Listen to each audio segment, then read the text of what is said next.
petunjuknya dulu manusia itu suka sekali nih numbalin manusia. Terus ketika ada perubahan zaman, datang orang-orang yang membawa cahaya Tuhan seperti nabi dan pemuka agama lainnya, mengajarkan bahwa itu yang enggak baik, maka berganti dengan hewan ataupun dengan kita itu bisa mendekatkan diri dengan Tuhan secara langsung. Dulu perempuan juga cuma dijadikan budak seks ataupun sebagai budak untuk dijadikan hadiah kepada orang lain. Tapi karena perubahan waktu, banyak orang-orang yang membawa ajaran Tuhan, perempuan itu udah dimuliakan. Artinya apa? Bahwa derajat perempuan itu udah menjadi lebih baik lagi. Dan dulu anak perempuan itu akan selalu dimatikan ataupun mendapatkan diskriminasi. Jadi yang diutamakan anak laki-laki sebagai penerus keturunan. Tapi karena perubahan waktu, segala sesuatu yang nggak baik itu kita tinggal. Kita punya peradaban yang lebih manusiawi. Kita menjadi orang-orang yang lebih punya hati nurani, punya akal sehat. Kita bisa membedakan mana yang baik, mana yang benar. Ketika kita kita percaya sama Tuhan, kita bisa belajar mengenal Tuhan itu perantara orang lain ataupun perantara alam ini. Tapi terkadang kita ini ketika sudah mengkulturkan manusia, mengkulturkan sesuatu, kita lupa nih bahwa mereka itu juga makhluk ciptaan Tuhan. Sehingga kita itu terkadang menjadi bodoh, menjadi lupa hakikat kehidupan, lupa bahwa yang harus kita sembah, yang harus kita sujudi itu Tuhan yang Maha Esa, bukan manusianya. Tapi banyak sekali orang zaman sekarang boro-boro mau ingat Tuhan. Ketika mereka itu senang, punya harta, punya segalanya, mereka itu gak bakal ingat sama Tuhan. Jadi cara Tuhan mengingatkan manusia agar selalu ingat Tuhan itu dengan apa? Dengan dikasih sakit, dikasih bencana, dikasih kesusahan ekonomi. Kenapa?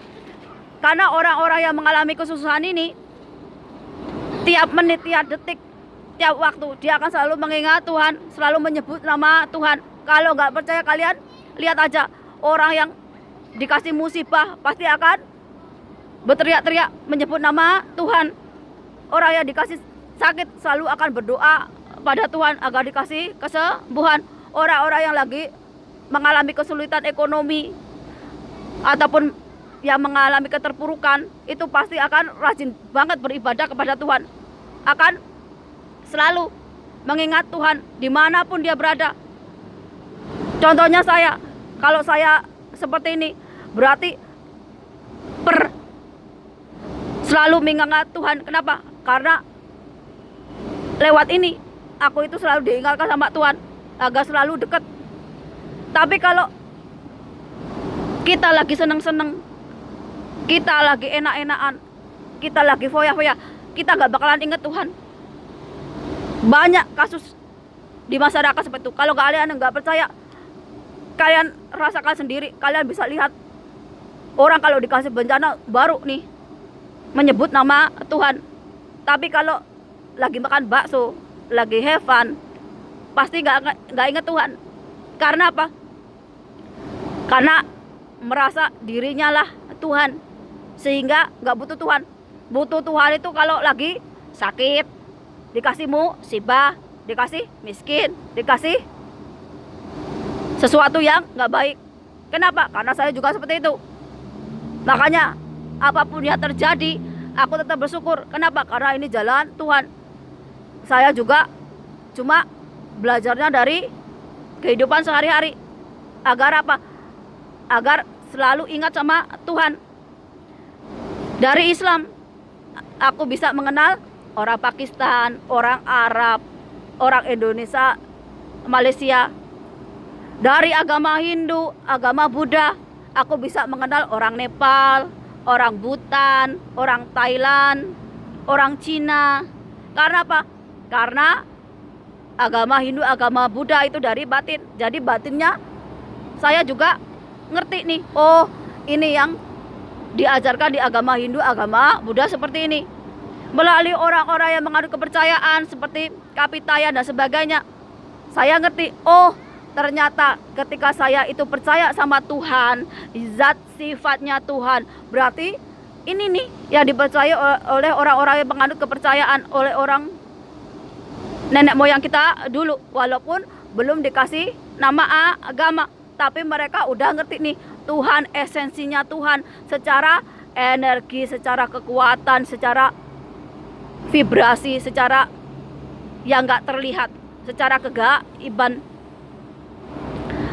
Dan dari kita ini orang-orang modern, agama Islam, agama Kristen ini, kita jadi kenal nih, oh ada orang Eropa, oh ada orang mana.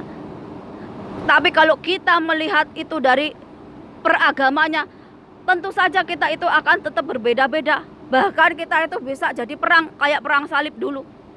Cuma kerjaannya saling membunuh. Perang dunia 1, perang dunia 2, perang salib dan sebagainya. Karena apa? Karena kita fokus ke perbedaan. Beda. Karena saya belajarnya dari alam, yang saya fokuskan adalah Tuhannya. Jadi yang aku lihat apa? Mau orang Flores, mau orang Jawa, mau orang Dayak, mau orang Cina, mau orang Arab, mau orang Pakistan, Bangladesh, Afrika, Amerika, Eropa, sama. Tuhannya itu satu, Esa Tunggal. Tapi kita manusianya ini percaya sama Tuhan itu nggak cuma namanya aja, tapi secara energi, secara kekuatan, secara spirit, secara batin, nggak cuma omongannya aja. Jadi kalau kita itu percaya sama Tuhan, nggak cuma mulutnya aja, nggak cuma tubuhnya aja, tapi batin kita, jiwa kita, rohani kita, nyawa kita ini juga mengenal Tuhan. Makanya kalau nyawa, ruh, jiwa itu datangnya dari Tuhan, berarti kalau badan kita ini datangnya dari alam. Tubuh kita ini hasil dari yang kita makan, air dari hasil yang kita minum, udara yang hasil kita hirup, api nafsu kita ini dari sinar matahari yang menghari kehidupan ini. Kita berterima kasih kepada alam karena kita udah dihidupi. Tapi apa balasan kita ke alam? Merusaknya. Sehingga apa? Banyak sekali bencana alam di mana-mana sekarang. Karena apa? Karena kita yang durhaka sama alam. Kita nggak tahu balas budi ke alam. Nenek moyang kita itu transportasinya dulu pakai kapal laut, berdagang ke mancanegara, rempah-rempah, kaya raya nenek moyang kita dulu itu, tanpa merusak alam. Kerajaannya hidup makmur rakyatnya, sampai rebutan kekuasaan. Kapalnya dari kayu aja segede gaban. Lihat generasi sekarang, boro-boro bikin kayak Borobudur kayak gitu, bikin kapal aja nggak bisa. Gimana kita itu mau cerdas lahir batin, kita mau bisa bikin ini, bisa bikin itu, kalau kita nggak percaya sama Tuhan. Selama ini kita didoktrin nih, pakai buku-buku sekolah, pakai orang-orang, agar apa? Agar kita bodoh. Kita cuman bermimpi jadi buruh, jadi pekerja, jadi kuli dengan orang lain, jadi buruh dengan orang lain. Padahal kalau kita beriman sama Tuhan, Tuhan itu akan ngajarin kita gimana sih jadi seorang leader, gimana sih jadi seorang pemimpin, gimana sih jadi seorang pengusaha, gimana sih jadi yang bermanfaat untuk orang lain, gimana jadi seorang pemuka agama, seorang spiritual. Tuhan akan selalu memberikan sesuai dengan kemampuan kita. Kalau kita belajar cuman cita-citanya pengen jadi buruh, ya kamu cuma jadi buruh, mau sampai mati ya jadi buruh. Kalau kamu sekolah terus cita-citanya kamu jadi pekerja dengan orang, ya selamanya kamu jadi pekerja. Tapi kalau kamu dari kecil itu udah dididik, udah punya cita-cita, oh aku itu pengen jadi presiden, oh aku ingin jadi ratu, oh aku jadi pengen pemuka agama, oh aku ingin jadi orang yang bisa bermanfaat untuk orang lain, maka kamu juga akan dikasih seperti yang apa kamu mau. Makanya kalau dari kecil kita itu biasanya zaman dulu ditanyain, cita-citamu jadi apa nak? Cita-citamu jadi apa le? Agar apa? Agar mindset kita itu setinggi langit. Bukan hanya cita-citanya cuma jadi penari jalanan, ataupun jadi buruh, ataupun jadi kerja dengan orang. Tapi kalau walaupun jadi petani, jadi nelayan, jadi pekebun, tapi di negara sendiri itu jauh lebih terhormat daripada kamu susah payah ikut orang di negeri orang. Kenapa? Karena aku mengalaminya sendiri. Bagaimana gak enaknya kerja sama orang lain. Belum tentu kita itu ketemu orang yang baik. Kalau kita ketemu orang yang jahat, maka kita harus siap mental, harus siap ujian. Belum kita itu terpisahkan oleh anak, suami, keluarga kita yang bertahun-tahun, sampai rasa kasih sayang atau cinta ataupun empati atau apapun itu hilang dengan sendirinya. Sehingga apa? Kita itu cuma mengejar duit aja. Sampai kita lupa nih tugas istri, tugas suami, tugas sebagai ibu. Seperti itu. Ini kenyataan. Dan kita bukannya tambah modern, kita tambah cerdas, tambah bijaksana, kita tambah pinter, malah tambah belakang. Karena apa? Karena mindset kita, otak kita ini yang gak bener. Aku kasih contoh, gak ada negara mau maju, mau makmur itu korupsinya merajalela, merusak alam di mana-mana. Apalagi nyogok, ngemplang, mau jadi PNS, mau jadi ABRI, mau jadi polisi, mau jadi apapun harus ada orang dalam, harus nyogok dulu. Gak ada bakalan negara maju karena hal-hal seperti itu. Gak percaya? Tanya Singapura, tanya Hong Kong, tanya negara-negara yang kecil-kecil itu seperti Jepang. Bagaimana mereka itu bisa memajukan negerinya. Jadi kalau kalian mimpi Indonesia emas, Indonesia maju dengan korupsi, dengan nyogok, dengan budaya yang jelek, kalian salah besar. Kalau kalian nggak percaya, tanya sama mbak-mbak TKW, mbak-mbak TKL yang di luar negeri ini. Bagaimana negara Hong Kong, Singapura, Taiwan dan sebagainya itu diselipin dalam hukum, disiplin dalam hal-hal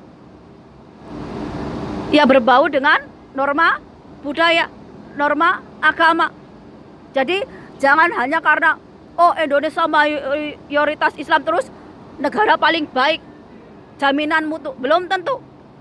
Jadi jangan menyepelekan hanya karena agama atau suku atau bangsa. Karena apa? Karena manusia itu punya kelebihan dan kekurangannya sendiri. Jadi karma kita itu ya perbuatan kita ini.